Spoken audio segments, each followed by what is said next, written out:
Okay, that camera is way farther away than is necessary. Fix that. There we go. Advertisement.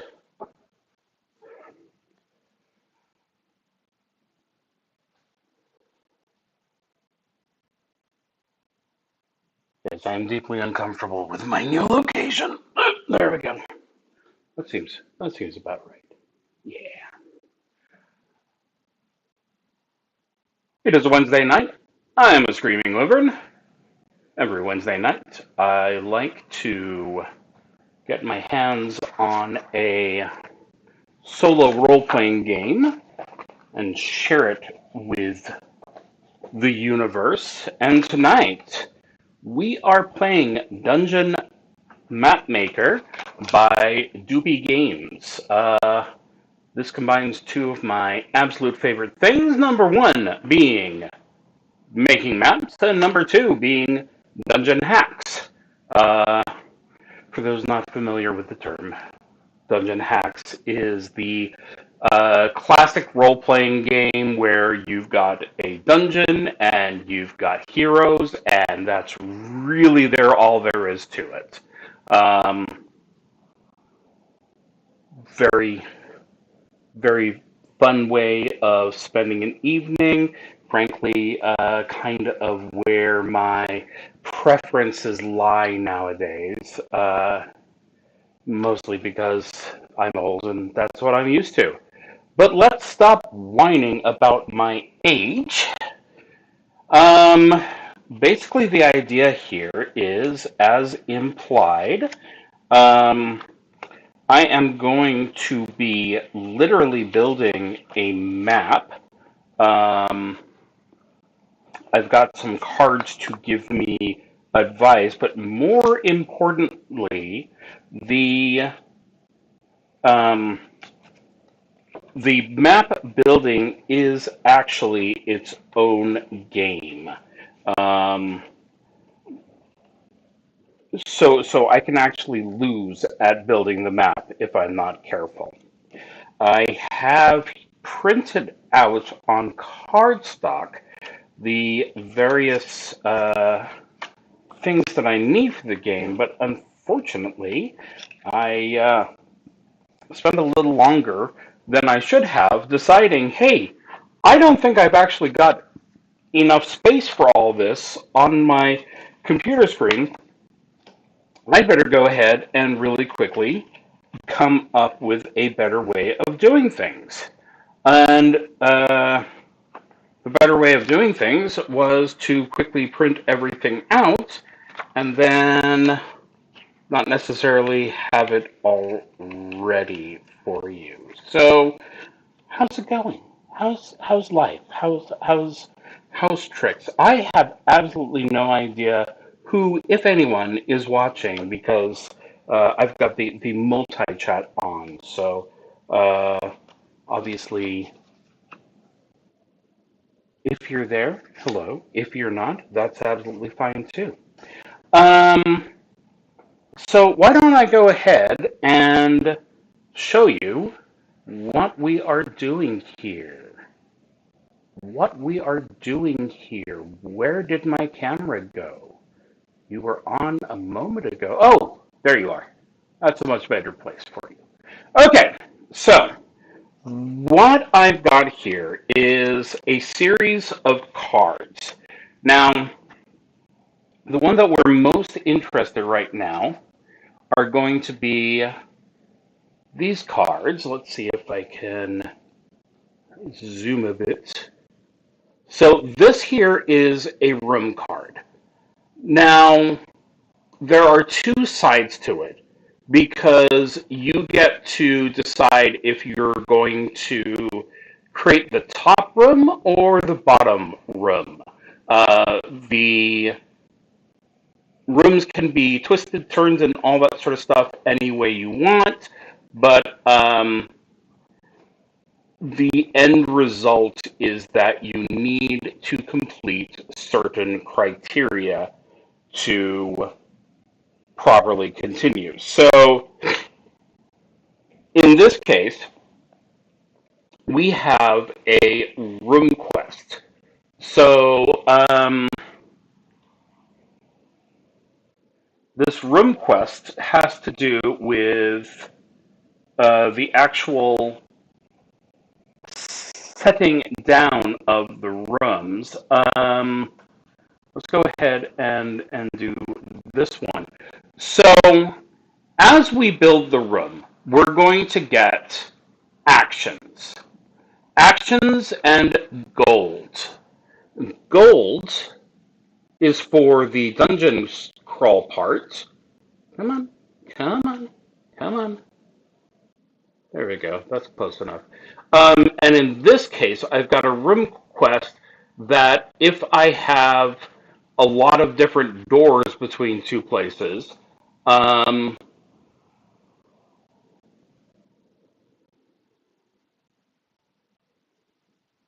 then my character is going to get gold. So, step one, obviously, we go ahead and we build the dungeon with the understanding that um, we have criteria because, like I said, I'm going to build the dungeon and then I'm going to run a character through the dungeon. And if I die trying to put my person through the dungeon, or if I don't give the my character enough money, they're not going to be able to buy equipment. And if they can't buy equipment, they will probably not be able to survive what is going to show up in the dungeon. And I think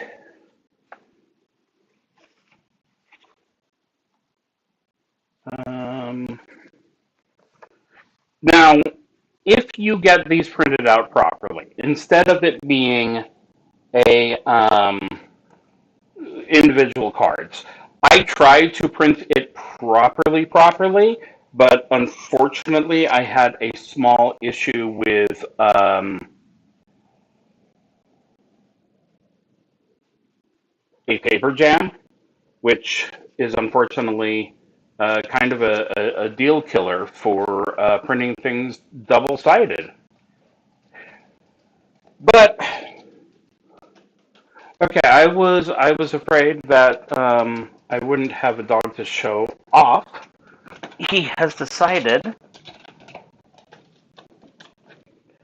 that he wants to see why I'm in the wrong place, which means he's going to go ahead and make an appearance. Let's put him on both cameras. Camera 1, camera 2. Camera 1, camera 2. He is looking at the deck of the people who live across from us because that's his favorite thing to yell at. So this does not actually come with the game. This is a personal item that I am using to show off the game. Doesn't actually come with the kit. Okay, let's go ahead. So there are going to be 5 different room cards, and we're going to decide what goes where based on dice rolling. And I, of course, have my beautiful. I don't have it written down exactly who it came from. I got it on Etsy. So it is supposed to be hand crafted, as it were. Or if I have enough cards yet to go ahead and do everything. So this is not my usual place, as mentioned. Usually I do my streams on my computer. I usually grab tabletop simulator to, as it were, simulate tabletops. But as I was trying to set this up, I discovered pretty quickly that there just was too much involved. Um, Technically, you could probably go ahead and use your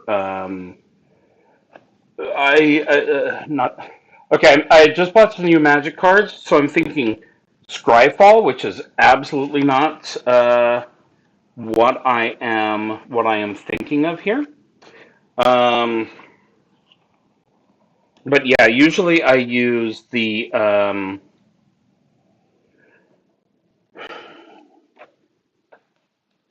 Roll20's map making software.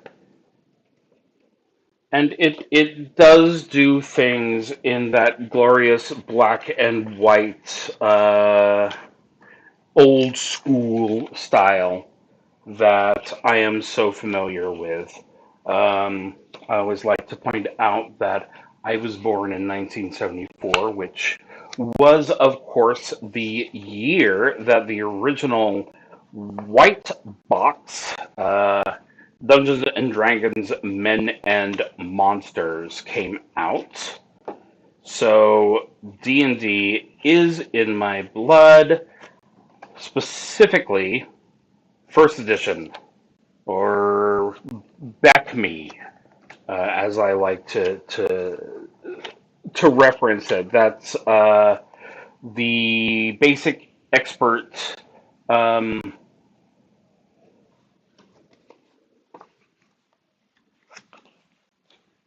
companion set, master set, and then the immortal set.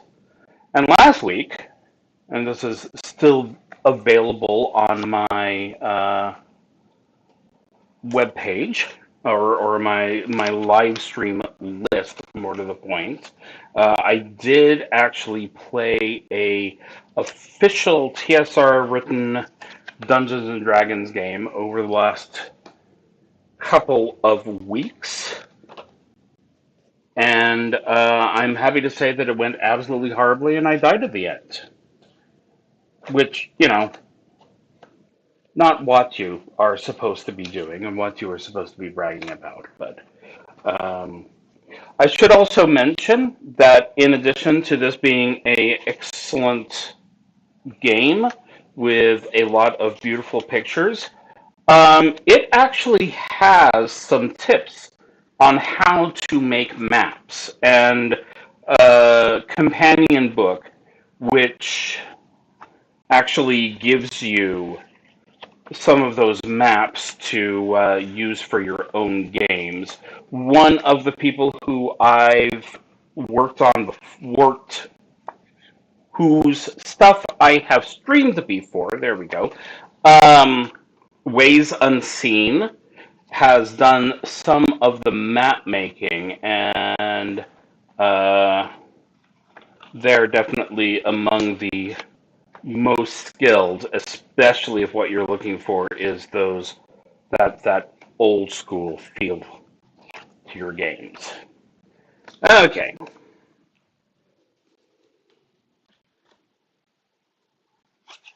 stop trying to do two things at once and just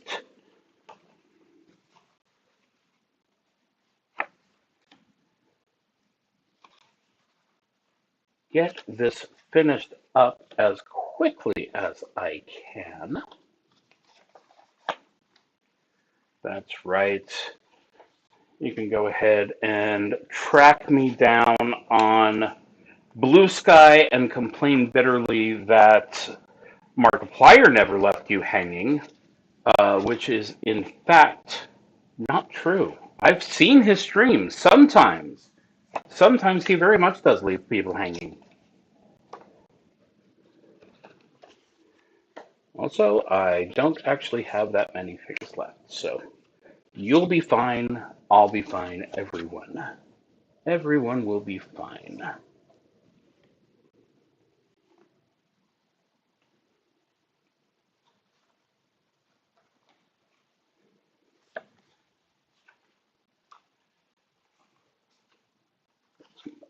very confusing stuff going on here.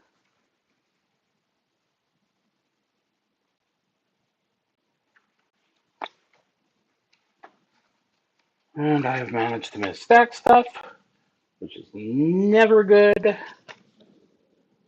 but what's life without a little fail sauce? Okay, so I have here 1, 2, 3, 4, 5, 6 cards there. 1, 2, 3, 4, 5. So something's wandered off there. 1, 2, 3, 4, 5, 6. That one's right. 1, 2, 3, 4, 5. So that's wrong. I guess it's good that I'm alternating like that. 1, 2, 3, 4, 5, 6. 1, 2, 3, 4, 5, 6. 1, 2, 3, 4, 5, 6. 1, 2, 3, 4, 5, 6. My beautiful daughter has come home. Hello, beautiful daughter. 1, 2, 3, 4, 5. And now she's throwing spoons around, which 1, 2, 3, 4, 5, ironically enough. Okay, so I'm missing one of the 4s. And 1, 2, 3.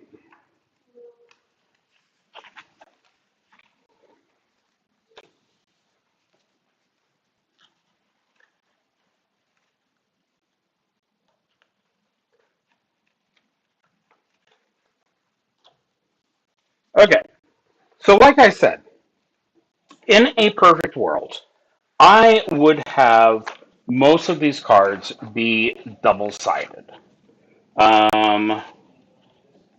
Fortunately, they all line up and have information to keep them connected, so that's not a problem, but I certainly recommend that if you can do a print on demand or something like that, it'll make things pretty. And who doesn't want their things pretty? I made that weird. Okay.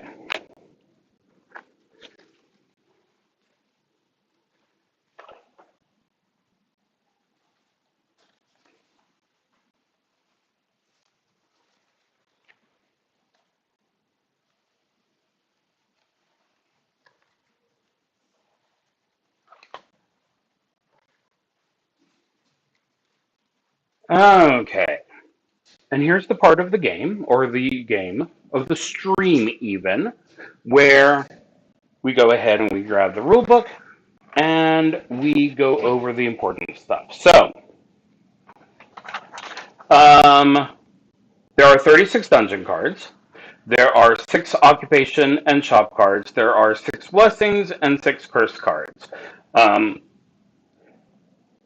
all cards have a mapping side and an exploration side, except for the occupation and shop cards, which have an occupation on one side and blah, blah, blah. So, dungeon map sheet for the first stage, character sheet for the second stage, and we will be using 2 6-sided dice, which, in a slight departure from Most games where 2d6 means roll the two six-sided dice and do a sum, we're actually just going to go ahead and treat them as individual dice. A 20-sided dice, because who doesn't like 20-sided die? A pencil and eraser. Of course, since I want to be able to show you the lovely maps that I'm working on, I will be using a pen for most of this. 10 colored 8mm cubes, two each in 5 different colors, or 5 pairs of similar small objects. Now, I could have sworn that I had some little blocks somewhere, but what I am going to use instead are these little 3D printed. One of our favorite board games is Lords of Waterdeep, and it came with the obligatory little fidgety things. And I swear to God I put them somewhere, but not somewhere I could find. So we're going to go ahead and use proper meeples, which in some cases is going to be great, and in some cases is going to be stupid. I'm going to go ahead and flip to the end here, because I want to show off drawing guides. So they've got some advice here on how you can, make your hand-drawn maps look really nifty. Here's some cavern ideas. Isometric drawing. So if you wanted, not really so good for the dungeon running, if you're going to use this as a map, but very, very pretty for your own purposes. A lot of dungeon crawl classics do their maps this way. And then this is the credit sheet, and if you purchase the game, you will see that there is this one name in very, very tiny font, ScreamingWyvern, who is a guy I know really well.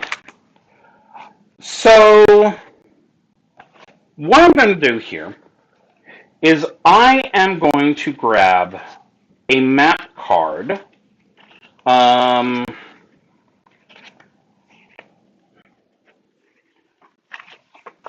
Each of them has a number, 1 to 6, and each of them have a letter. The letter actually has a recommendation for what kind of environment you're building.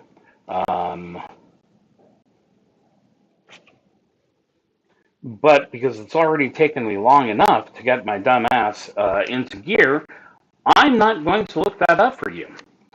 So, Dungeon 1 is going to be an outer hall or a sacrificial pit. Now, let's see about zooming here. Okay, so like I said, number 1 to 4. We have a quest here. We're trying to create monsters. And for each monster that we place, we are going to have 1 turn to explore the dungeon in the adventurous step. We have to get at least 10. If we don't get at least 10 time units, then we've lost the map making, which is a little bit embarrassing when you think about it. So the top here is that quest. In this case, it's overpopulation. And then we can either do an outer hall or a sacrificial pit. The advantage of the outer hall is that it's kind of easy to find room for, because it's just 2 by 4 by 4 by 2. There is 1 spot here which is marked out, meaning that I can't add an exit from there. The sacrificial pit, on the other hand, yay, a nice big 5x5 block, which may not always be advantageous for fitting together. You'll notice that this has this little scroll here. Scrolls are basically advantage tokens. So if I need to change a die roll by +1 or +2, um, right, I've zoomed in too far. Now okay. So I can change die roll by +1 or -1. I can't use this to flip a 1 to a 6 or vice versa. I can also reposition a monster. The most common use for this is if a monster was accidentally placed outside. You may wonder how that will happen, and I'm sure we'll find out. And finally, I can go ahead and close off an exit and make it a dead end officially. So we're going to keep track of what all our rolls are. The top one, the 20-sided die, is going to be which region we're going to. Now this is almost impossible to see on the camera, I know, but in fact it's almost impossible for me to see myself. So this is region 1, 2, 3, and it goes all the way down to 20. And so that's basically going to tell us which room we get to, or where we are placing our room and or monster as applicable.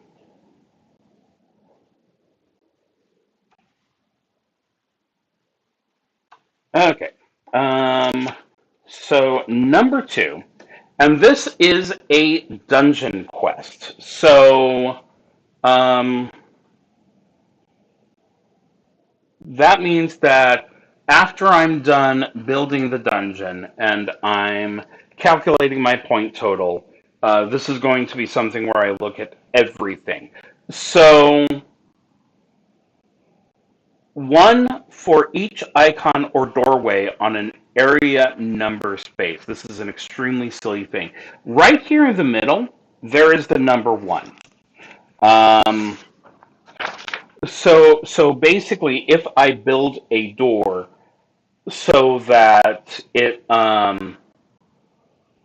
it's literally right here, then I get a point. Or if I put a monster or a trap or something on there.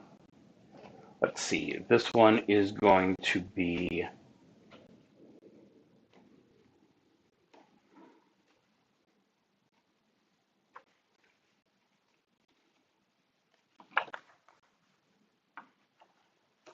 so once as soon as I finish the dungeon, um, every room that has 3 or more different icons, where icon is usually a monster or a treasure, or maybe there's a healing thing or extra. This one actually has traps on it. Um, then my adventurer will end up getting 4 gold for each room like that.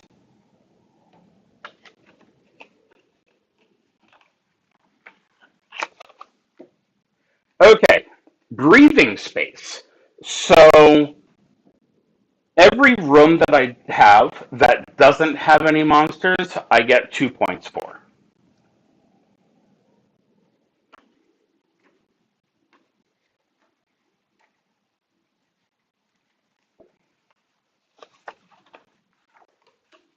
Um,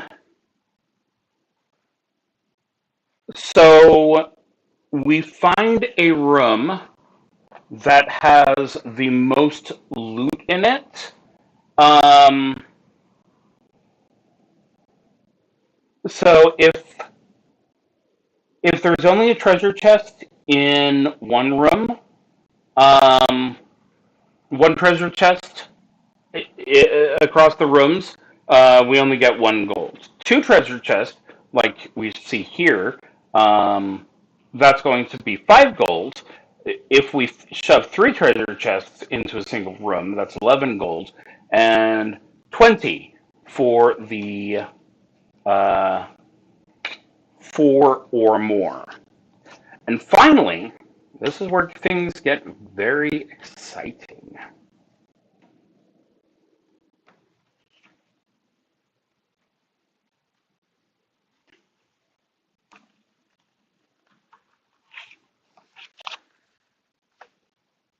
The boss monsters.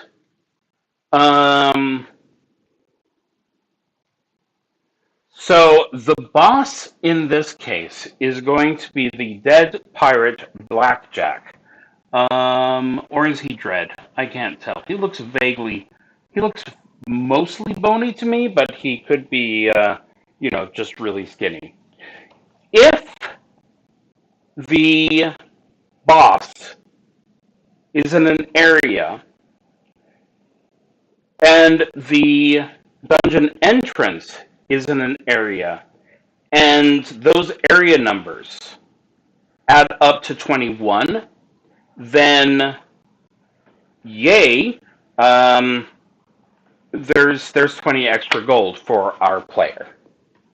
So let's go ahead and quickly track down some monsters, thus getting them out of my hair, as it were.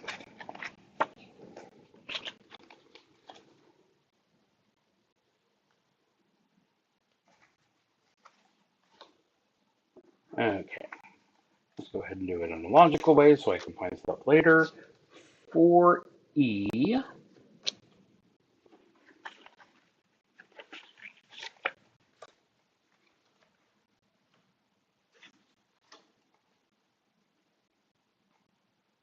Um, 3A.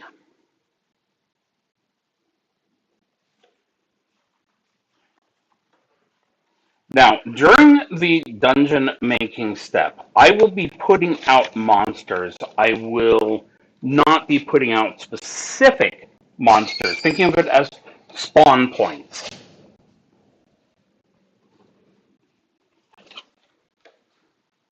So there might be a crab in one room. It might be something else. Let's see, what is this? 1B. Okay, so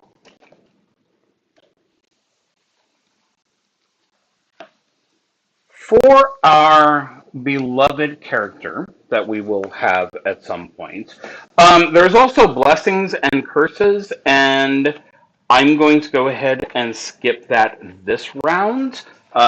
Is that an invitation to myself to play again next week? Absolutely. So,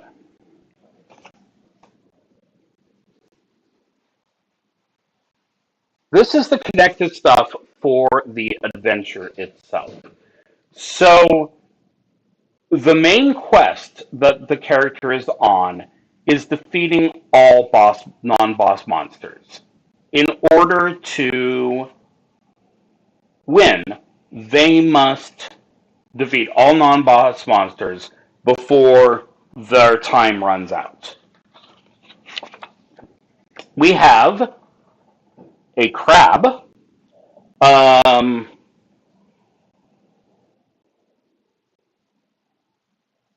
There can be up to 3 crabs in a single room. We have a bandit. There can be 2 bandits in a single room. We have a hound, and this is probably of the hellish variety, given the fact that it has 8 hit points. And then, of course, no, there is no of course yet. Then we have an ogre. There can only be 1 ogre. And Blackjack, our fearsome boss. You may notice, because this is a solo game, we have an artificial intelligence. So this is going to go ahead and let us roll to see what is done. So if I was fighting blackjack and they roll a one, then they would slip on a banana peel is how the icon is being done, which just means that they would fumble and pass their turn. 2 to 10, they do 8 damage to me. 11 to 13, I don't know what that icon means yet. We'll find out later. 14 to 19, and they're going to be blocking, which of course means I'm going to be doing less damage to them. And on a 20, that's 10 hit points. Now, you may be wondering, how many hit points does my character start with? Well, that would be 10. So, obviously, I can get my hands on treasure, including, and most importantly in this case, armor. Um, but that's a later thing. So let's go ahead, pull open the book, and run through the process in the official manner, which includes having 2 pages stuck together, and I assume that that's because I put honey or something on the table on accident. Okay, wrong way. Much better. Okay, so we have a dungeon map sheet shown here. We have 6 dungeon cards. They are numbered 1 to 6. I'll go ahead and put these each side by side.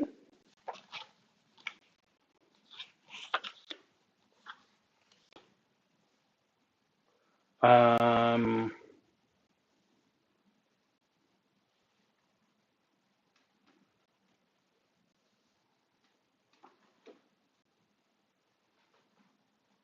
the belly is nowhere near as bad as it used to be, but not necessarily what I'm trying to showcase here. Am I zoomed all the way out? Oh, nope, there's still room for me to go ahead and show off the dice tray. Let's see if I can make this absolutely perfect. That is close enough to perfect for my needs. Okay,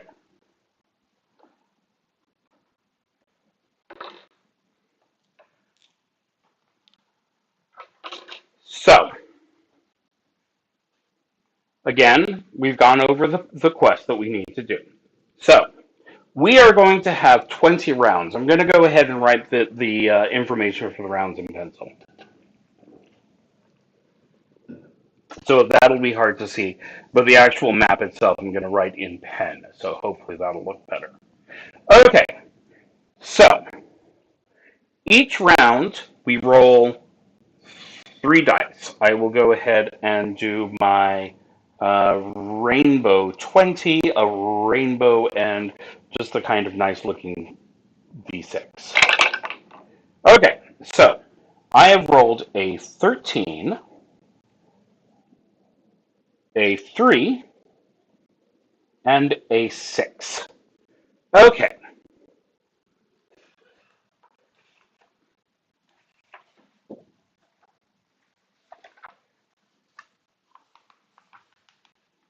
so now I need to draw in an icon within the area corresponding to the number on the d20. So the d20 has 13. Now, I have to draw the dungeon entrance.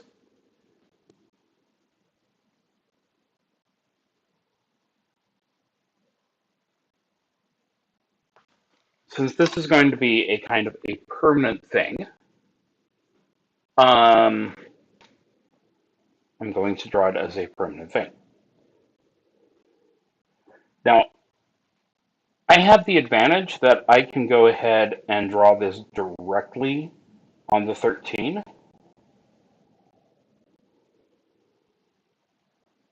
So there's a nice rainbow, and there's some stone, and of course the dark, ominous entryway.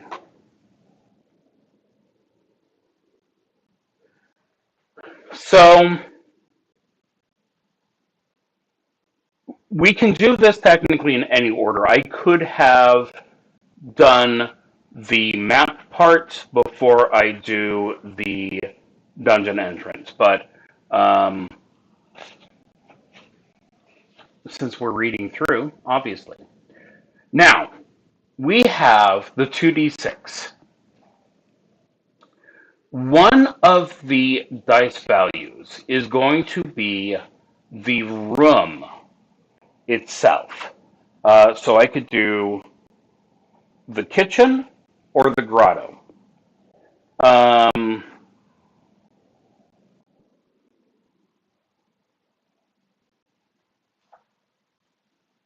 or I could use the 3 and do a trap room or a tomb. Plus or minus, it's hard to say, but the other die, the die that I don't use, is going to be the number of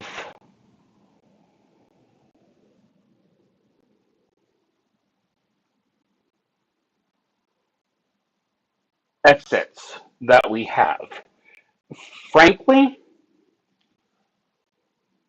I don't really want to have a room with 6 exits. I would much rather have a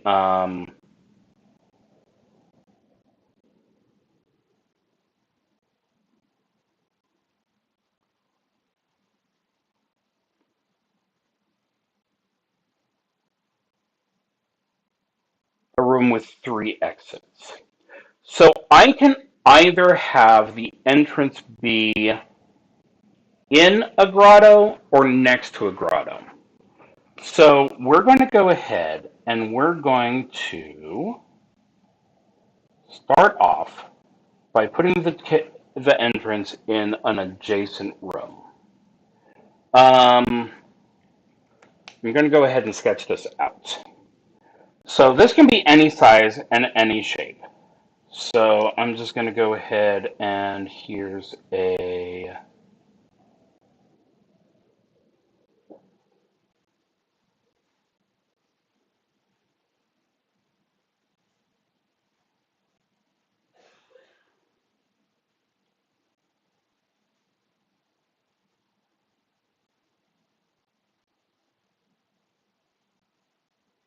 and of course I'm making sure that I have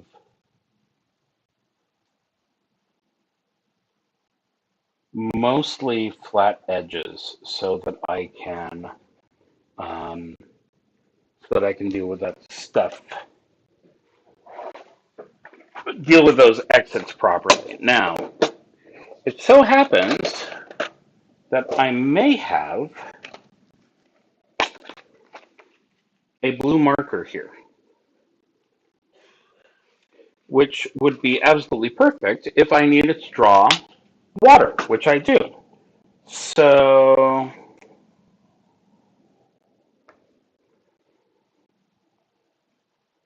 I have been warned that this may not actually write, but that seems fine.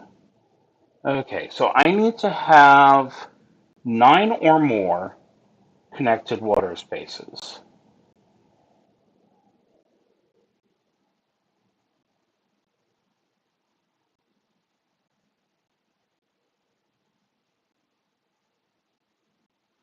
Okay, that's not 9 yet. I'm not done. I'm going to go ahead and say one of the exits from the room is right here. The second exit from the room is right here. And the third exit is right here. Then I'll go ahead and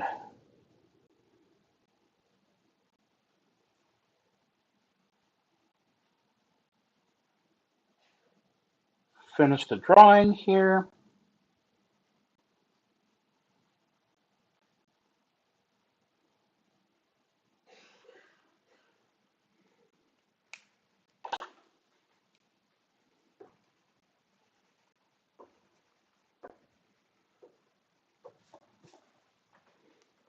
And there's my lovely room. So, what do I have? Let's go ahead.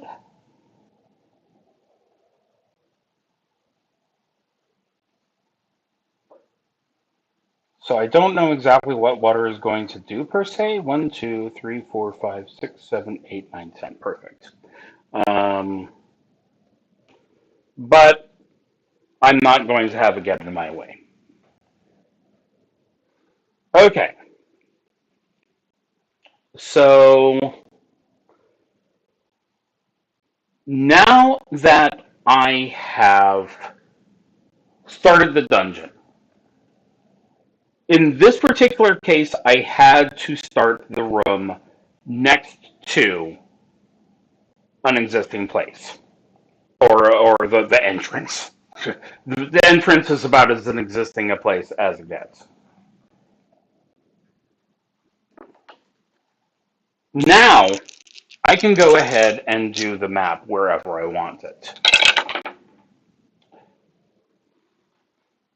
Okay, so 11. 11 is up here. So I'm going to go ahead. I can place a monster icon, or I can place a treasure icon. But the treasure icon has to go in a place that's guarded by a monster. I can't have more treasures, in fact, than I have monsters. Given my um,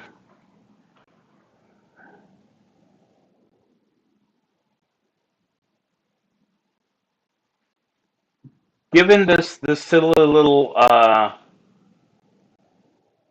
icon on or doorway on an area number space, I'm going to go ahead and draw temporarily a monster here. So we're kind of doing the Minotaur thing, little horns.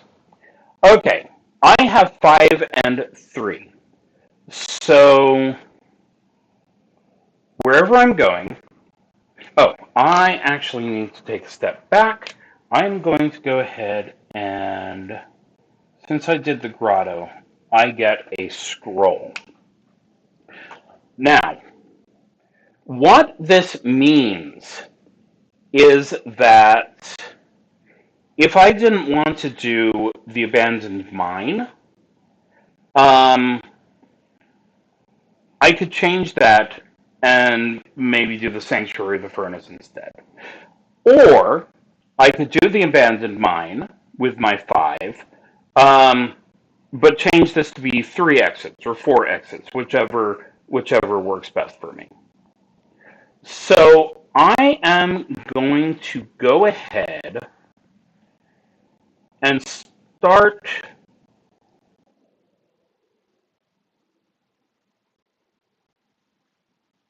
I think I'm not going to have any problems putting the mother lode here. So 1, 2, 3, 4, 5, 6, 7. I am, because it's a 9 by 9 room. So 1, 2, 3, 4, 5, 6, 7. I have currently made myself a problem. Now I can do the catacombs. The catacombs is literally just a tunnel. I can start it and end it, and it can be any length. It just has to be 1 square wide, and it can be as bendy as I want it to be.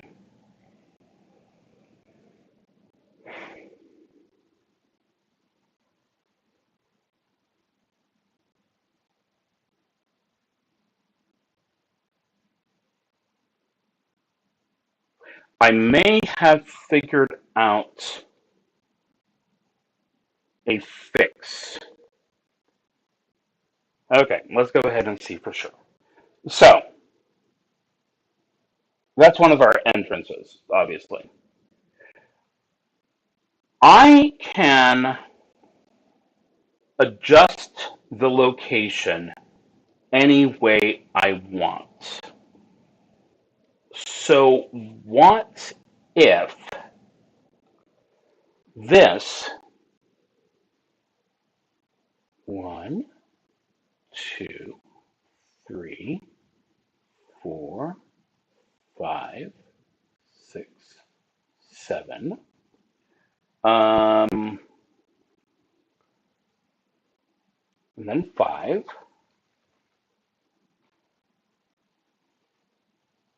1, 2, 3, 4, 5. We go down 2. We go across 2. And then we go down 7. 1, 2, 3, 4, 5, 6, 7. We go across 5. 1, 2, 3, 4, 5. We go up 2 and we go over 1. Perfect. Amazingly. Okay, so this right here, this is going to be a doorway.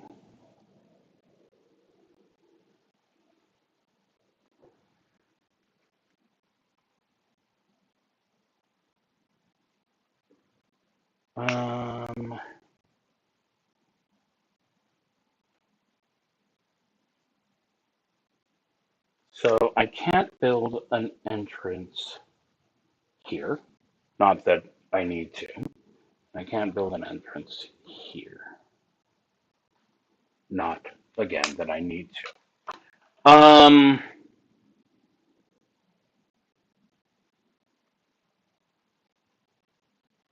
So I have 3 that I can, 3 exits that I need to make. And let's just double check. So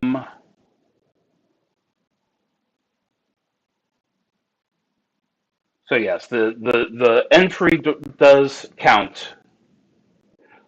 So we're going to go ahead and hopefully connect whatever this connects to.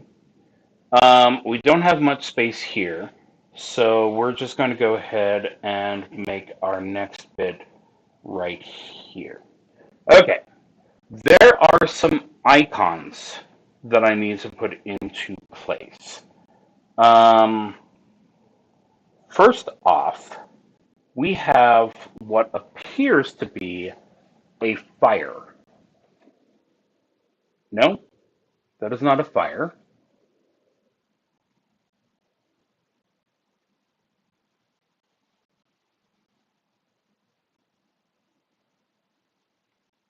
I think that is, okay, that's an elite monster.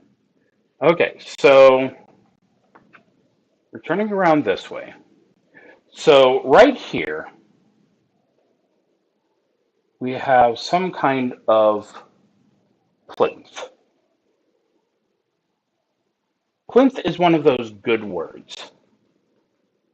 It is inherently funny, for starters.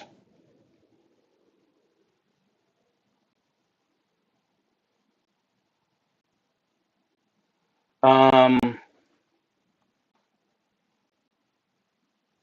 so I'm going to say in this place right here, this is where we're doing our elite monster, who basically is the normal monster, but with a hat. And then over here, we have a treasure chest. Now, you may have noticed this has a drawing guide. So we're going to go ahead and draw 2 lines. We're going to connect it with 2 curved lines, and then a couple of extra lines, and then, of course, the rest of the fucking owl. I'm kidding. That is absolutely clear. It's not actually a rest of the owl situation. If you're not familiar with rest of the fucking owl, there's a lot of drawing guides which basically start off, okay, so draw a circle, draw a larger circle, finish the owl. And it's like there's a lot of information missing here. Okay, thanks a lot.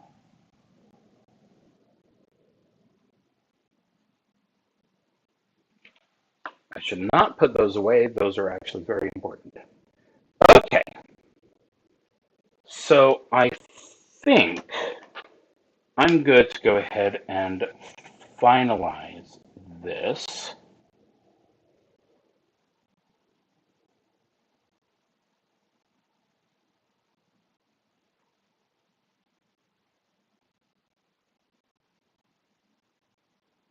And because I've got him in a room, I'm satisfied that I know where my little monster is going to end up, and I'm going to go ahead and make him permanent too. So go rar, and you will do the same.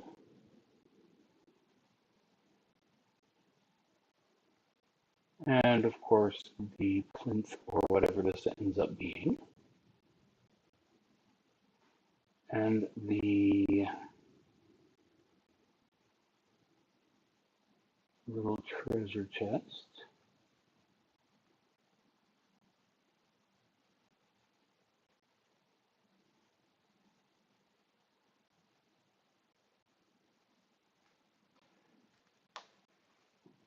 And a little bit of erasure. Okay, now I'm going to go back and do what I should have done in the first place and marked my map. Okie dokie. So this is round 3.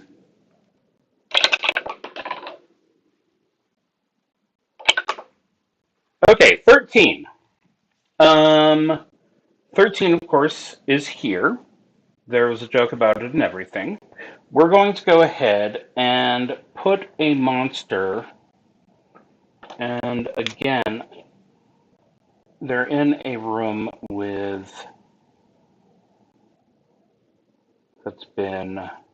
they're in a room, is the point.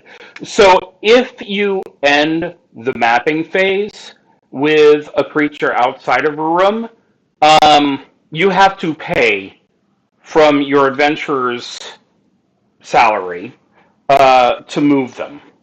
And again, 13, 3, and 4.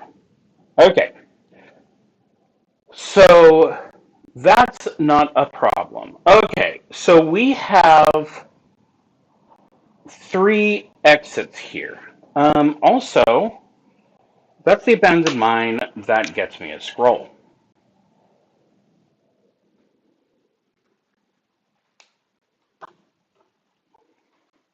So, for the 4, we can have the furnace. 1, 2, 3, 4, 5. We can just barely have the furnace. 1, 2, 3, 4. No, that's 4. It's a 5x6 room. But we can have this be the sanctuary, which is nice, and I haven't used any of my little scrolls yet anyway. So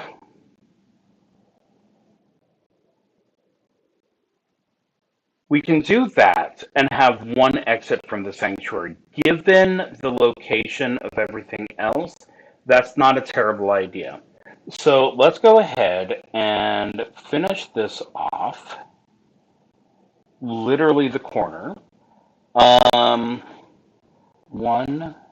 2, 3, 4. 1, 2, 3, 4.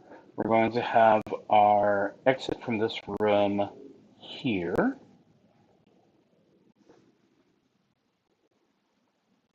And in the not quite middle, how about here? There is going to be a heart altar, which means that heroes will be able to heal 3 hit points there.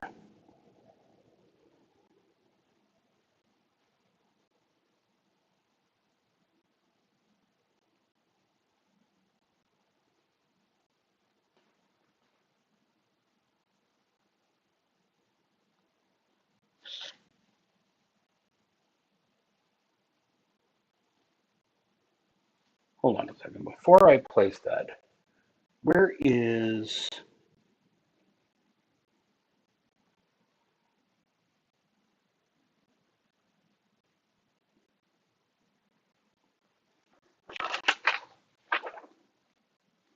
It's just a little bit hard to see where the lines are on my printout.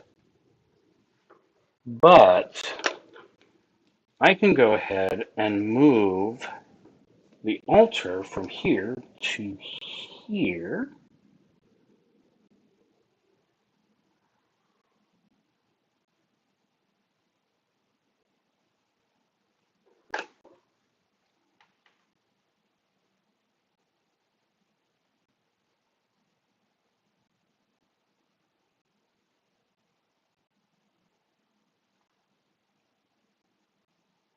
And make it look absolutely nothing like a heart inside a circle. These things happen. Hey. Okay. So I did 13. So that's done. Okay. We are currently in round 3, 4. We are currently unable to count.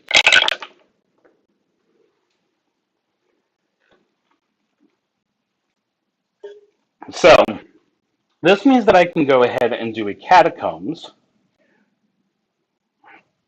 I can do another abandoned mine if I really, really want to. I can do a burrow, and that's interesting because this has a little icon here of a spider web. And the spider web actually means that this is a nest. So I think I should take advantage of the fact that I have something interesting. The problem is I really don't want to have 5 exits from here. So I'm going to go ahead and use one of my scrolls. And then I'm going to use another of my scrolls. I'm actually going to get another one for building the burrow. But I'm changing this from 5 exits to 3 exits. Okay. So we need a 6x6. So 1, 2, 3, 4, 5, 6. 1, 2, 3, 4, 5, 6. 1, 2, 3, 4, 5, 6. And down. Okay.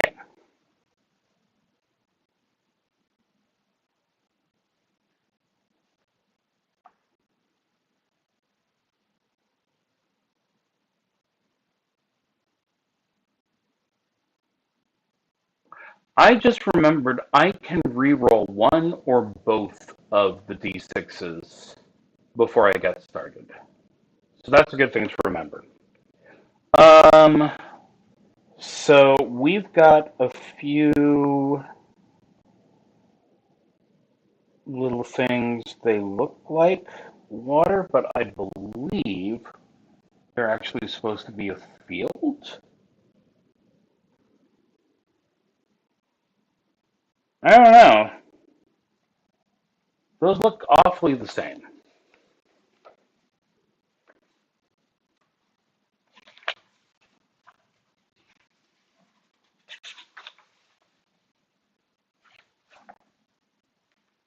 So this is F2. So the shell set. F2, that has nothing to do with it. Looking at this side by side, I'm strongly thinking that, yeah, that's supposed to be water.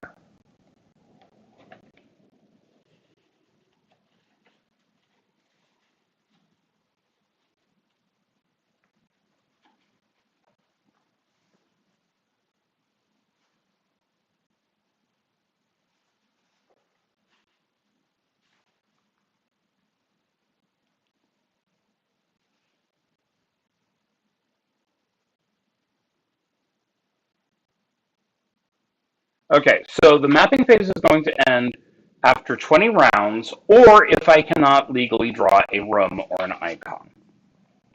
I am fine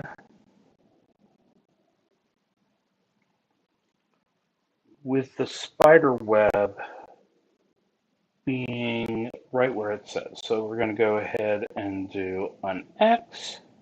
We're going to add a plus. We're going to make some lines between, and I'm satisfied with that. Okay, go ahead and draw our water.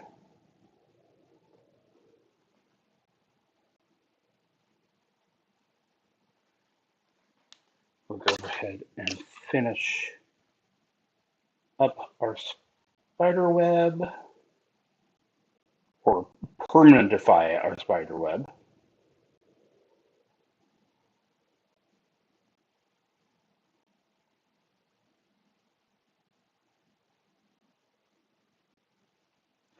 Okay, so we need to go ahead and set up 2 more exits. And I gave myself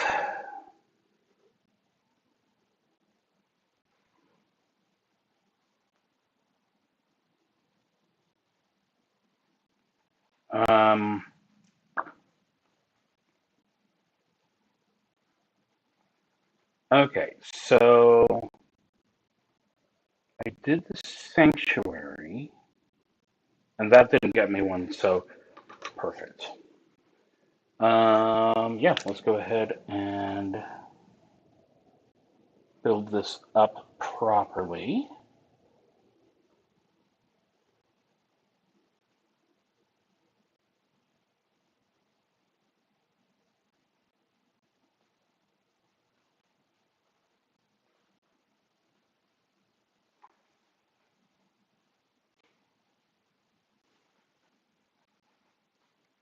And of course, our obligatory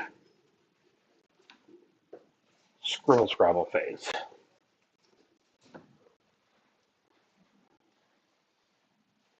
Okay, so we've got a lovely start to the dungeon, but we are starting to run out of space slightly. So let's go ahead. There's no let's go ahead. There is. And next, 2 3s and a 10. So right now, that is a trap room or a tomb. Um, that's like the one up here where it's 7 by 7 in actuality, which I do have room for here. 1, 2, 3, 4, 5, 6, 7.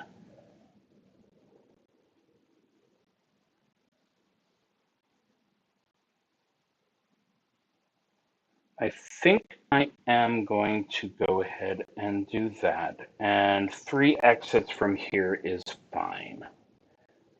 So 1, 2, 1, 2.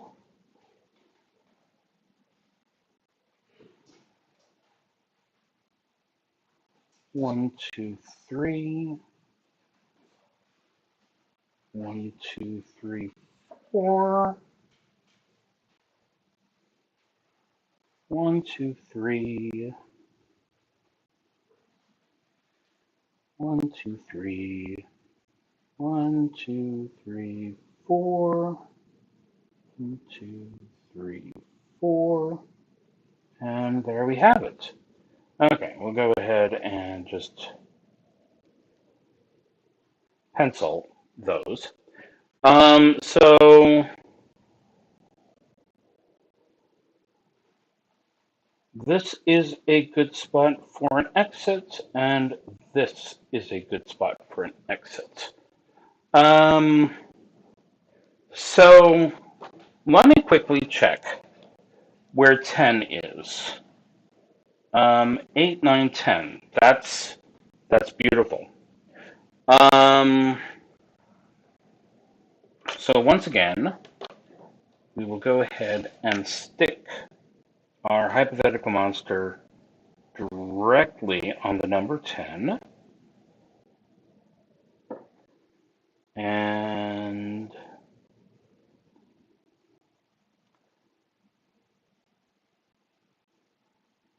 finish off the cave.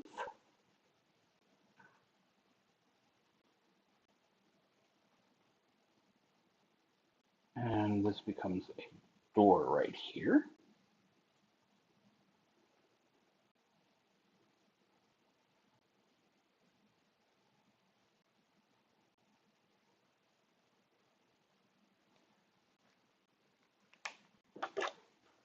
And then some erasing later.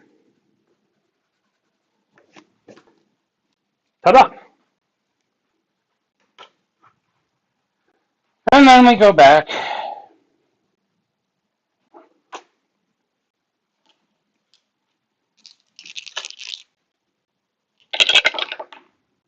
Okay, now that's funny. 2, 1, 1. So we have a 5 by 5 room here with only one entrance right now.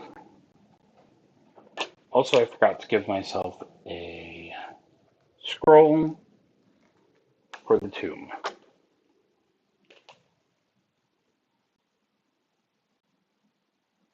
Or I can do the outer hall, which is a 6 by 4 room.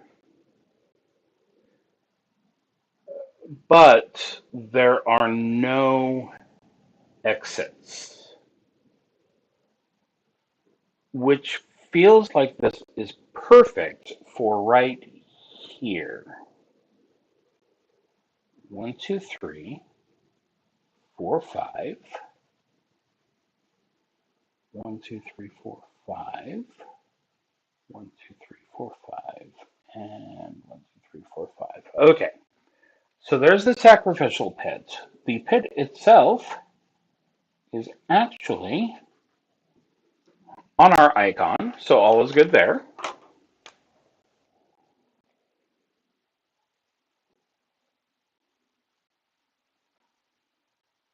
That's not normally where we draw the doors, but okay. We'll allow it this time.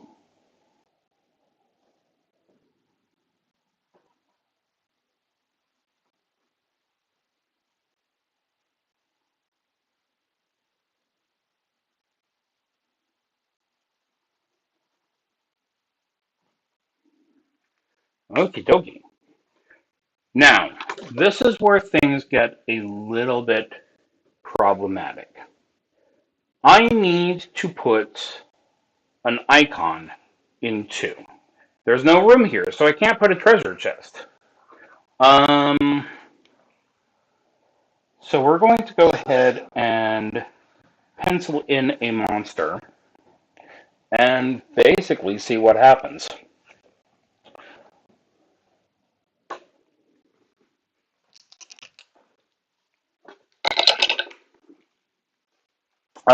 Five and two ones. We're going to go ahead and redo the two ones.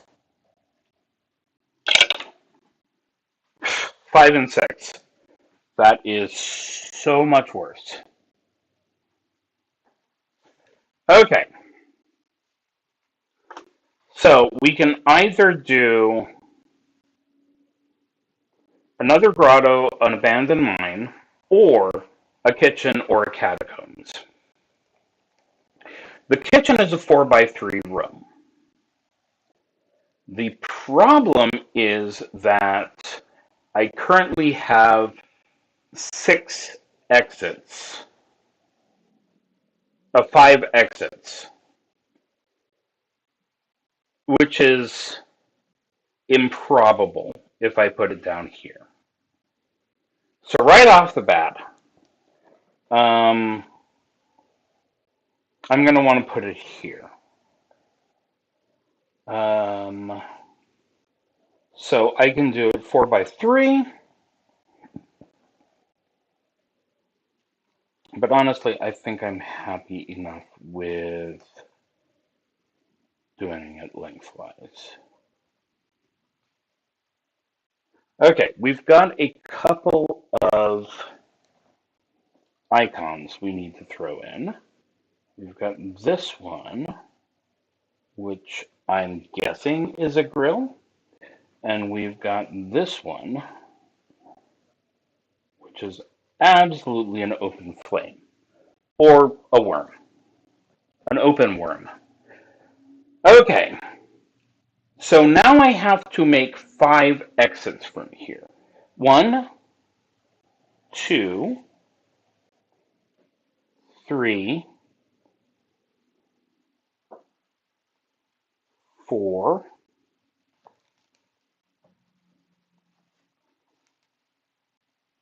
4, actual 4, and I guess 5. So either before I count everything up, or let me try that again. Before everything gets counted up, I need to seal off these exits with a scroll if I don't get them to connect anywhere, which this one and this one obviously cannot. Or I'm going to pay a gold at the end to seal those off. 15, 5, 6. Okay.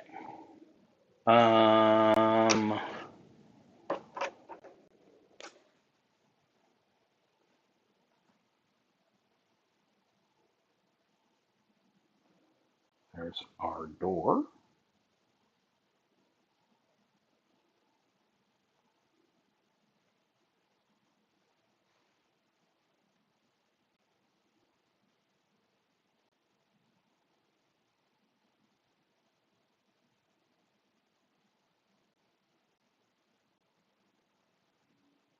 I'm actually feeling pretty good about the chance of that guy making it somewhere. I forgot to draw what I believe to be a grill.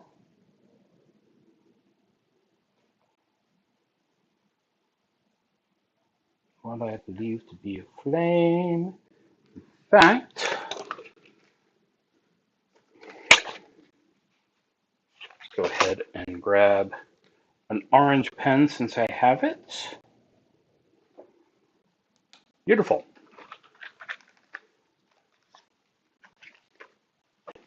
Okay. Time for our next roll. A 12 and 2 threes. We've already done 2 threes. Let's do something different. A 3 and a 6. Okay. Um,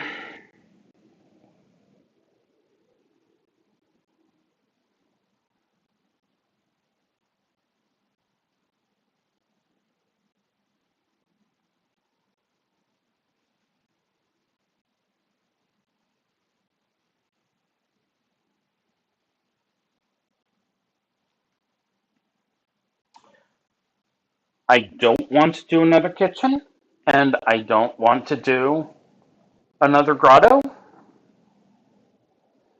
Um,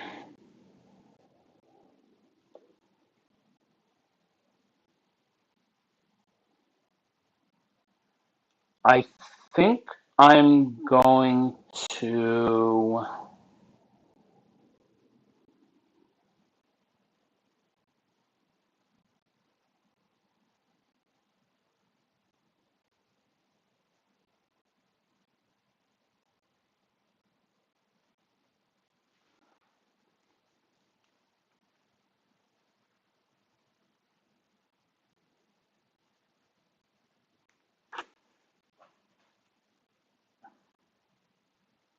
I think I'm going to use both of these to downgrade this 6 to a 4. Um,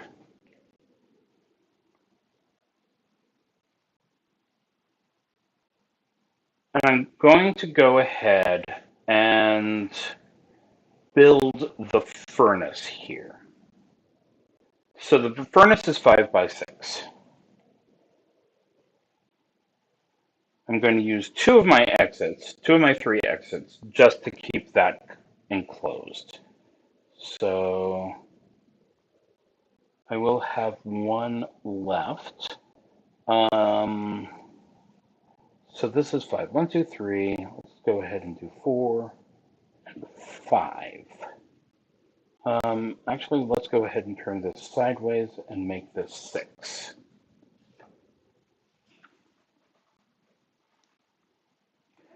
One, two, three, four, 5. 1, 2, 3, 4, 5, 6.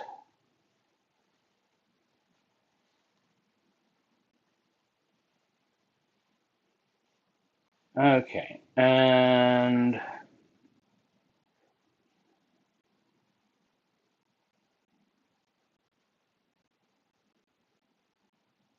I'm going to hope that I can get the catacomb later on, or maybe the outer hall, and I'm going to go ahead and make my last exit right there, just because we've got this whole section kind of linked to this grotto here. Okay, so on this corner right here, we've got another grill. We've got another fire smack dab in what would be the center.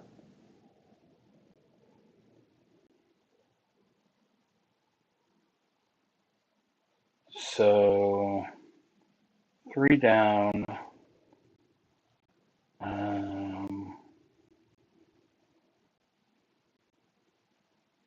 And then we've got plinths. This plinth is going on top of the number. So that's good for later.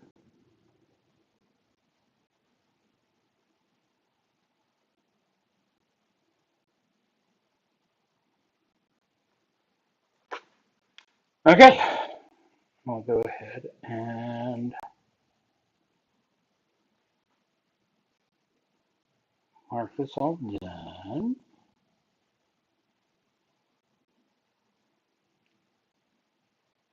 You get a door.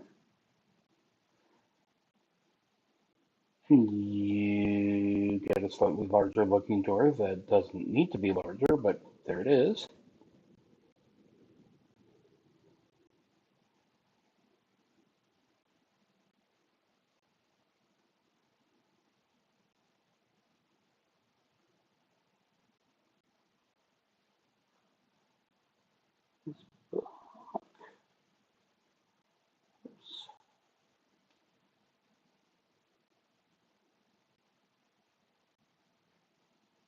Starting to feel rushed.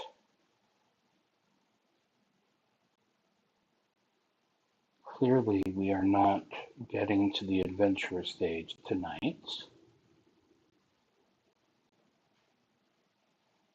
But that doesn't mean that I should half-ass the plinths.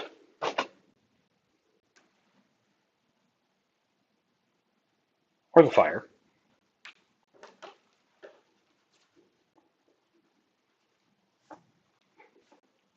Okay.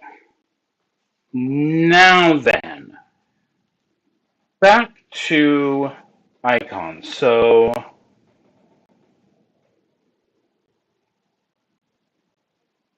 this is 12 right here. So we have two monsters. One of them is an elite, already in 12. Let's go ahead and do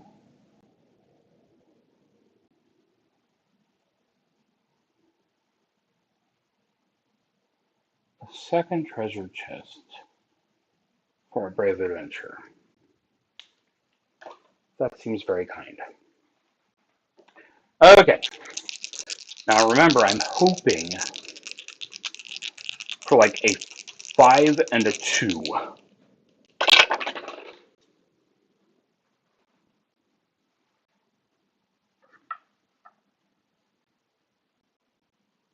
Okay, you can't actually see that, but that is a 2. Okay. Let's go ahead and start off there. So basically,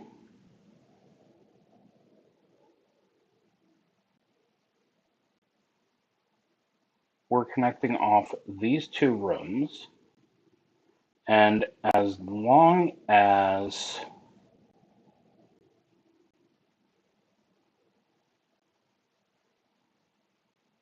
it's not more than 1 square wide at any point, it's good. Okay, now 17. 20, 19, 18, 17. So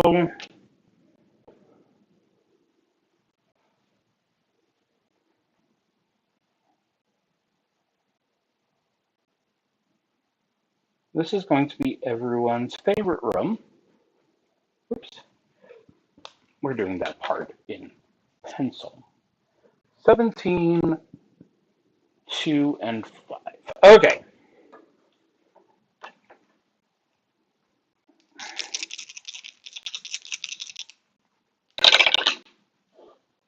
$17, 6, and 5.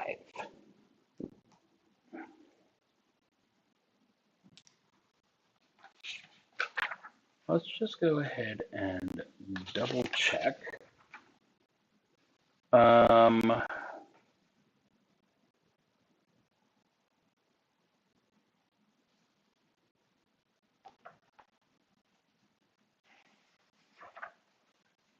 don't remember where I saw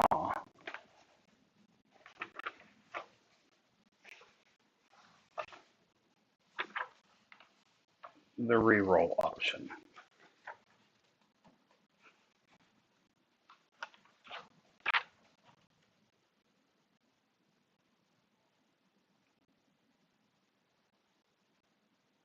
But this mentions rerolls.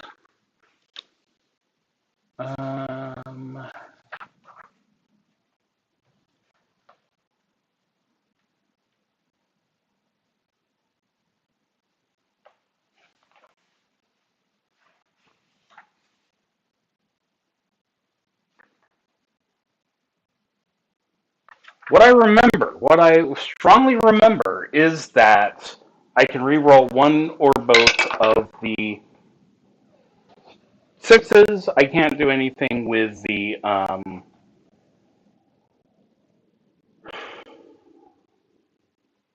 the 20. Okay, so I can either do a grotto or a second kitchen, or I can do a deck or a second burrow. The problem is, if I do the deck or the second burrow, I need to have a very large number of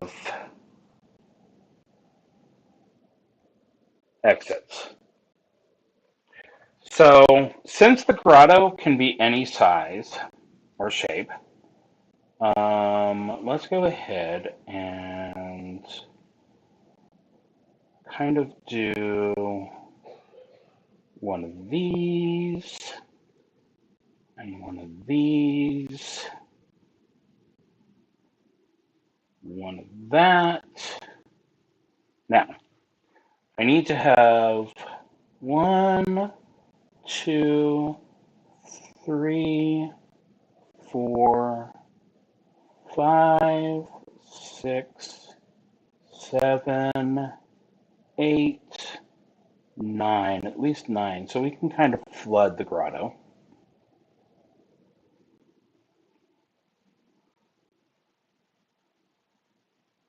Okay.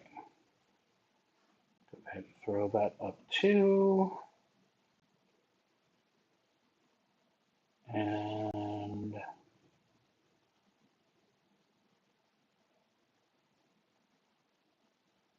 make that our exit. Okay.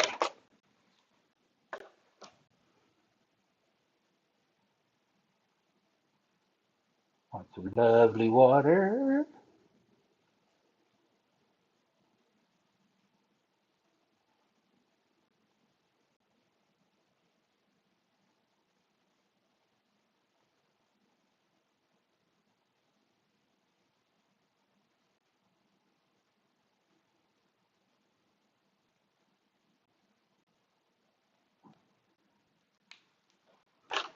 And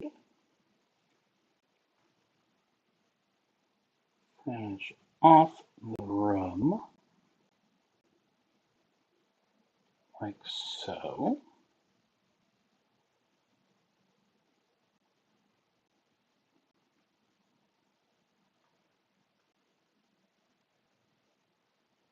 Okay. So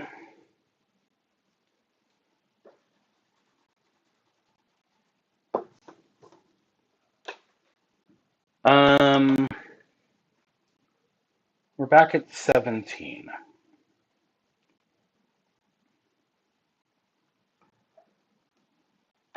Let's go ahead and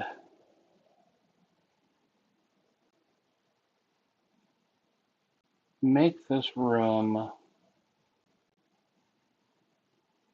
as valuable as it is dangerous.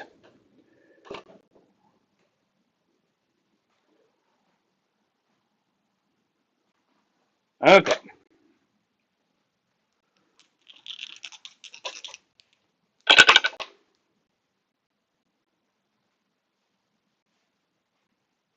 I already have a sacrificial pit. I can make an outer hall here. I kind of want to take advantage of the 3 exits, is really what it comes down to.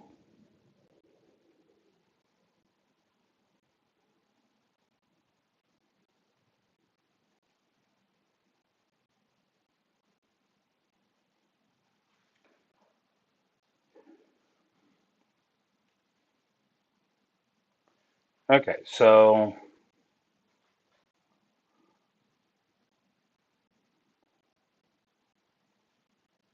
1, 2, 3, 4. Okay, so 6 by 4.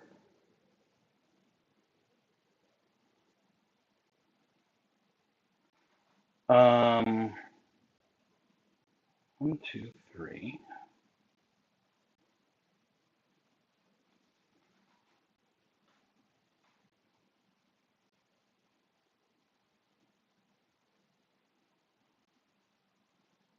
I think I'm going to go ahead and re-roll the 1. And I'm going to get another 1. I'm going to give up on putting that there, though. Do I have any other open spots? I've got that one right there and that one right there, so neither of those are any good. Oh, I do have a scroll from the grotto.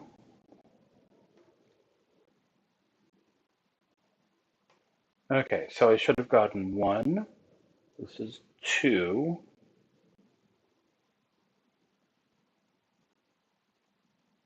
3, 4,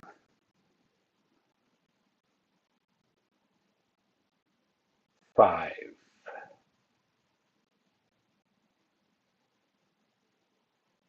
I lost count. 1, 2, 3, 4, 5, 6, 7. Sacrificial bit? Yes. Okay, so that's 5. I have 2 more exits that I burned. Okay, so I can do 1 or 3. 3 gives me a trap room, which with 1 exit is absolutely fine. This is a 3x4 room.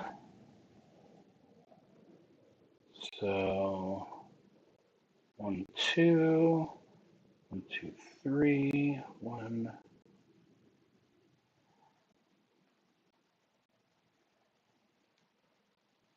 And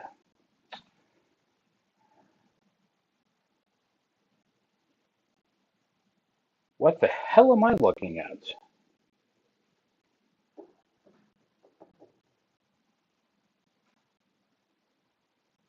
Yeah, that literally doesn't describe anything that I'm looking at.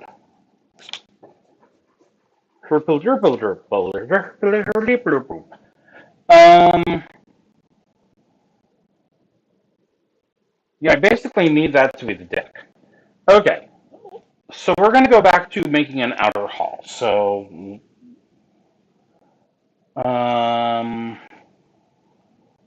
we want to make sure that this little guy gets in a room. 1, 2, 3, 4. 1, 2, 3, 4, 5, 6. 1, 2.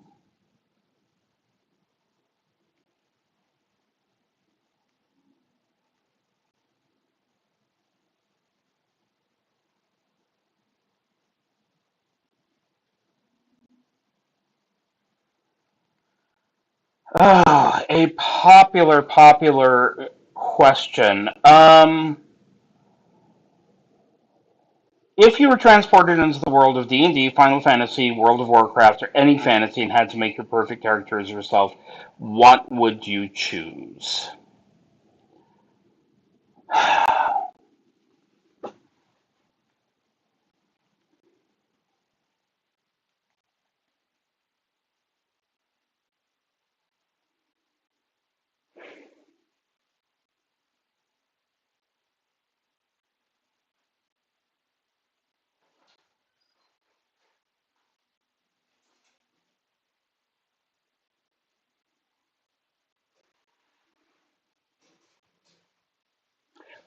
I feel like,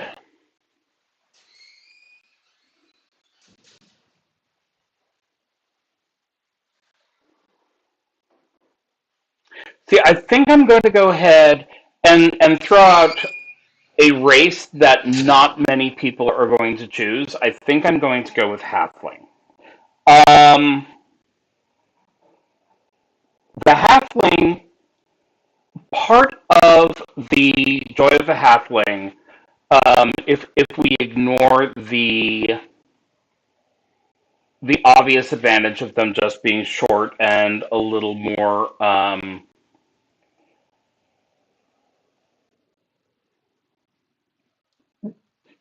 able to dodge big things. Um, in a lot of games, and this one comes from Dungeon Crawl Classics, the halflings are very lucky. Pathfinder does this as well, where the halfling has the luck ability, which lets them go ahead and re-roll or improve their roll or whatever in order to help themselves, help their group, help whatever. So um, definitely not the normal one, but the halfling is going to be my go-to. Um, I like the idea of the ranger because number one, you're going to have your tracking skills, you're going to have your survival skills. You're basically going to be able to stay out of the cities, which usually have some kind of catastrophe going on. Um, you're going to be able to stay away from the major problems. Again, tracking and all that sort of stuff. And of course, let's go ahead and be absolutely fair, the bow as the favored weapon keeps my little halfling and its village safe. So yeah, definitely not thinking there's going to be a lot of people going with halfling.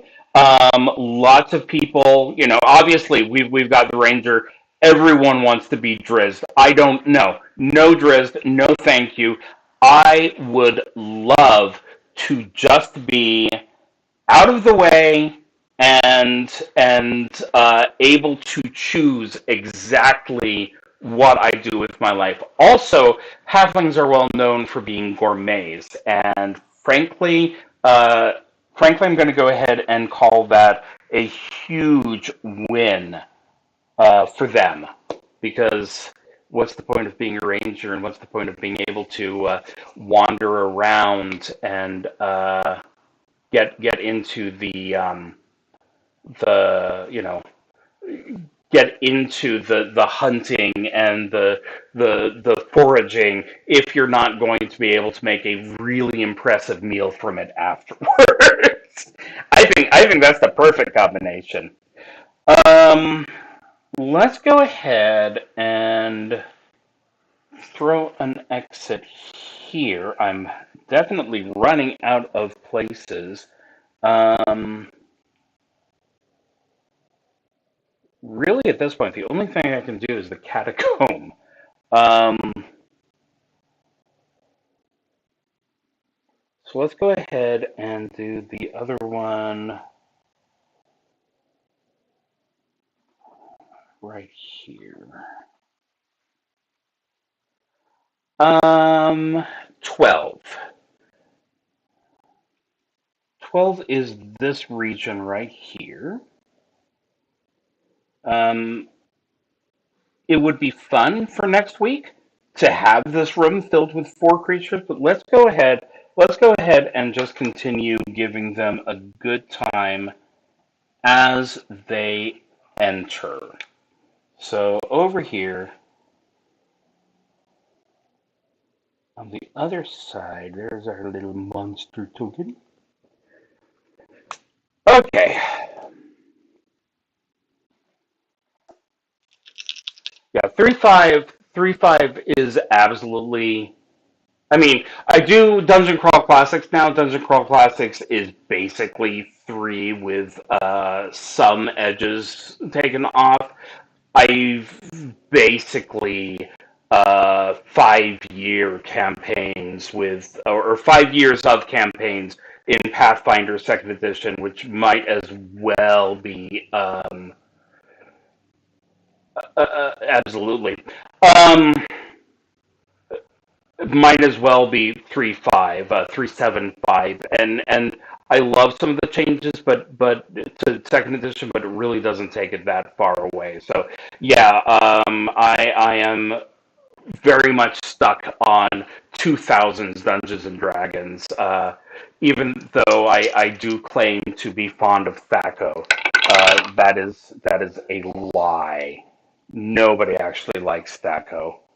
I've said it on multiple social medias, but I tried to explain Thaco to my wife, and she cried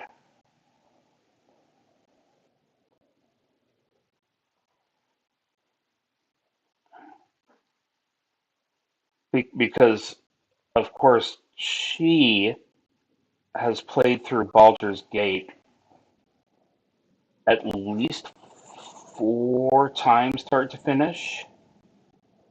I think it might be 5. And so the idea of armor being better the lower it is, that by itself was upsetting enough.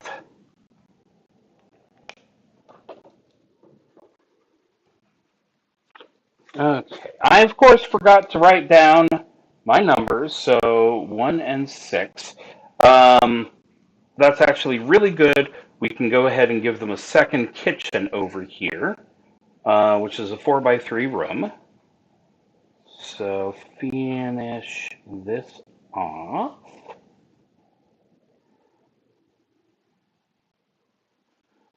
Add the grill down at the bottom. Should probably actually see what that icon is. um,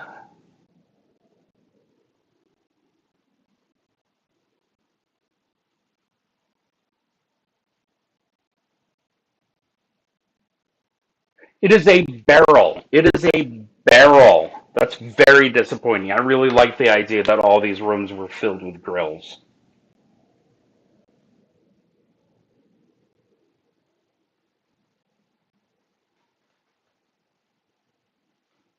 Go ahead and throw in our door.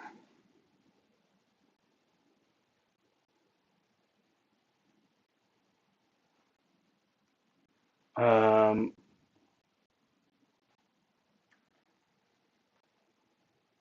I should probably not do this freehand with the pen, but too late now.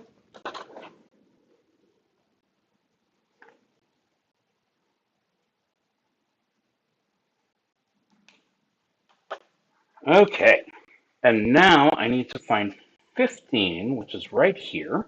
No, that's 10. No, that's 15.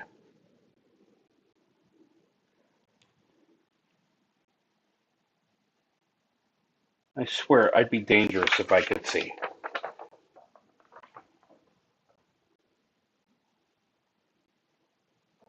1, 2, 3, 4, 5, 6, 10. So yeah, it's this area right here. I don't have much room, but I can squeeze a monster into the kitchen.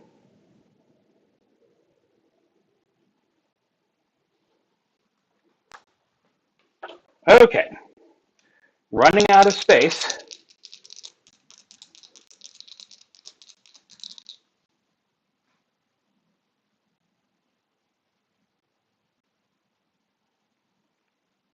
Whisper gnome partial barbarian opera mask. That's fantastic. I love it.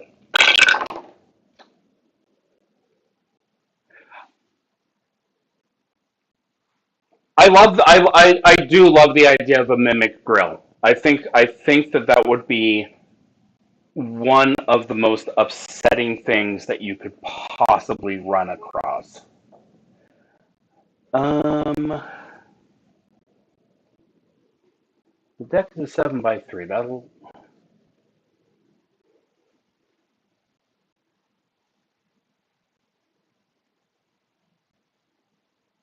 I don't think I can do anything with this. Yeah, can you imagine? Oh, it's barbecuing time! In Soviet Faerun, grill eats you. 9, 3, 5. Okay, so. Oh, lovely. I can do just a catacomb with 3 exits.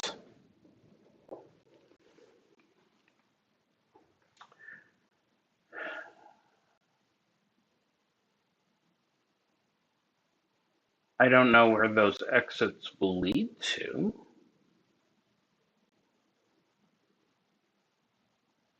We don't want to think about mimic toilets. It has been brought up as a possibility, and yeah, that would be No, thank you. No, no, no. There are certain places that you should be considered reasonably safe. Um, and yeah, no, thank you. No, no mimics on the toilet.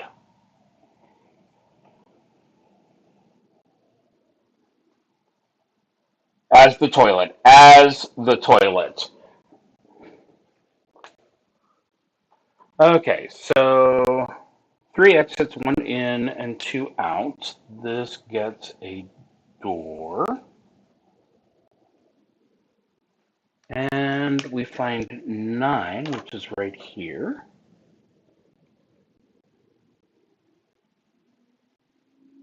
You know, it's not the game that I've mentioned, but hey, tunnel, and maybe there's a troll in here.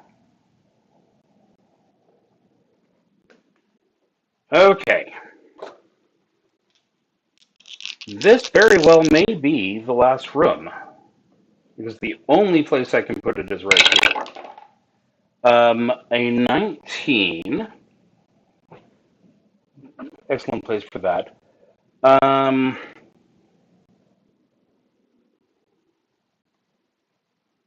I'm a little concerned about how many kitchens we've got here.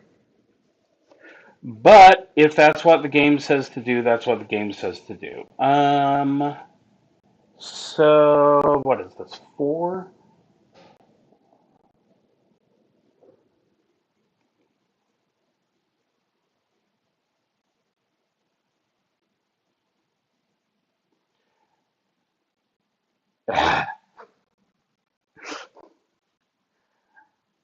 Yeah, if there's one thing I don't want, it's a rumbling toilet.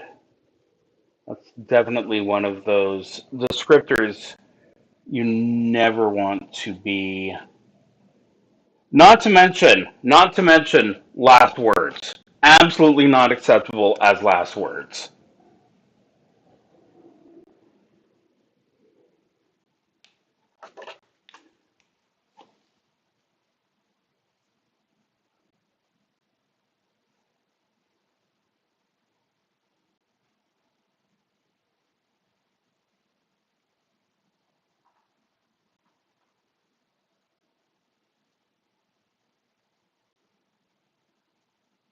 Leave the adventurers some semblance of pride.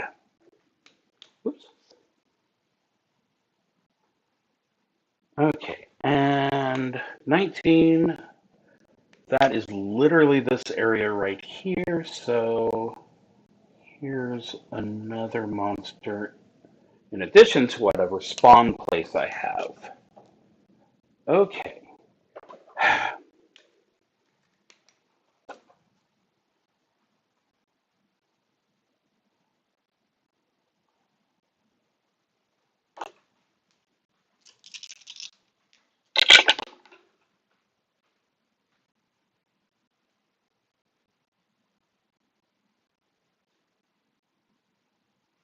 Okay, so technically, I can expand this catacomb randomly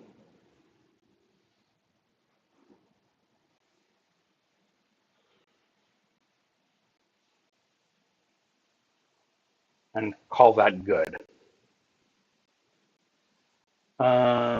Did I write this down? No, I didn't. 17, 2, and 5. Um, this room,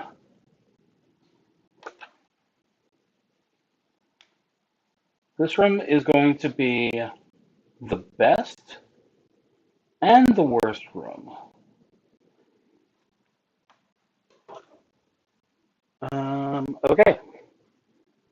1725, I wrote that down. I'm definitely not going to be able to do 6 exits. So I'm going to go ahead and put my last monster, 7. Put the monster here inside of the tunnel. Sketch this out properly. Okay, so I can lop that off, and lop that off with the rest of my points. So, it is now time to go ahead and check for totals. So,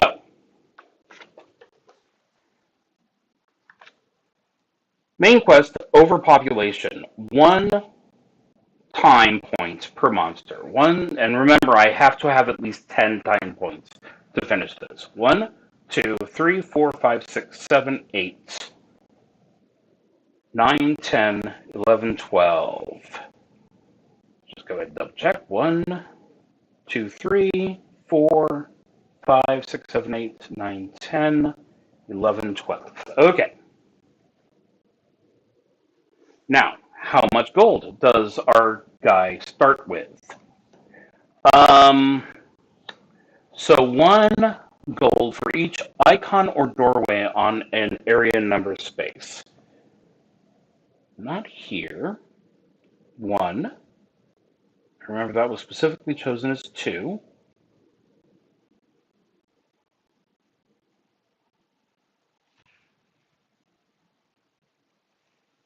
3.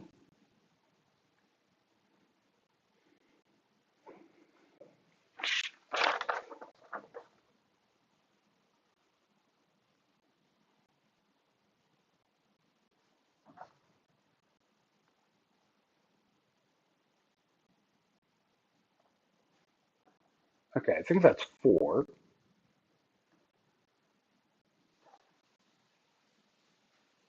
Pretty sure that's 5 and 6.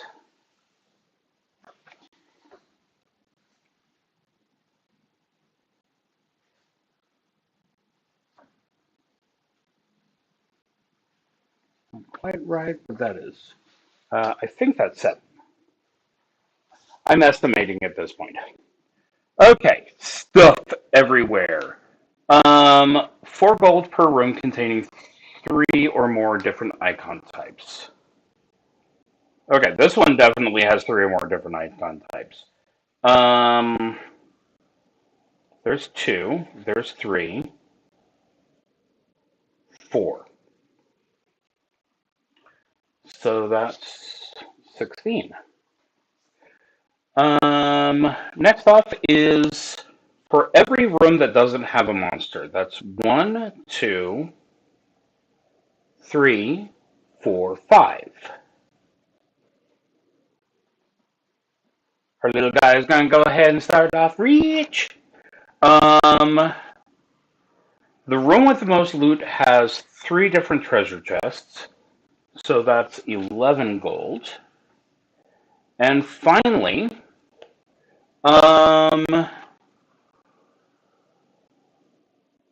okay.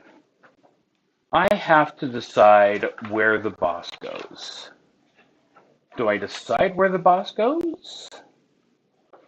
Once the mapping phase ends, you must create the dungeon boss. Choose one of the monster icons in your dungeon and turn them into the boss by drawing a circle around them.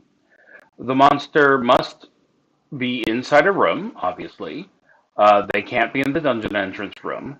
And they can't be one of the elite monsters. Okay, so this right here is 13. Blackjack 21 is 8. 13, 8, 9, 10, 11. Yeah, 8.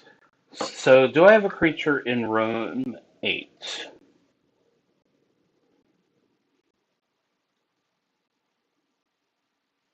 6. No, I can't make that work.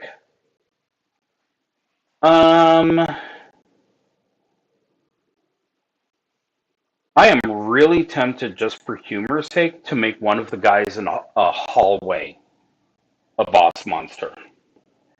Um, so this is a tomb. Let's go ahead and have Blackjack be in the tomb. The tomb which is too close to the kitchen. So no gold for that. I have lost 1 gold because I have to block off this exit.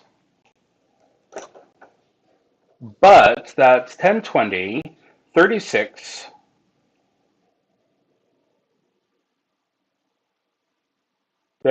20, 36, 43. 43 gold and 12 quests. So that right there, let's go ahead and zoom in on it. This is the dungeon, what tonight's activities have given us. So next week, we will be choosing one of our brave adventurers. Maybe it'll be a guard, maybe it'll be a warrior, a monk, a miner, a hunter, or a diver. And they will have 12 turns to defeat all the monsters. And the turn is defined as moving between rooms, if I remember correctly. So, please join me then as we see exactly what happens with all this hard work. I hope you enjoyed, and as I always like to say, make sure to be one of the good ones because there are way too many of the bad. And I will see you next week.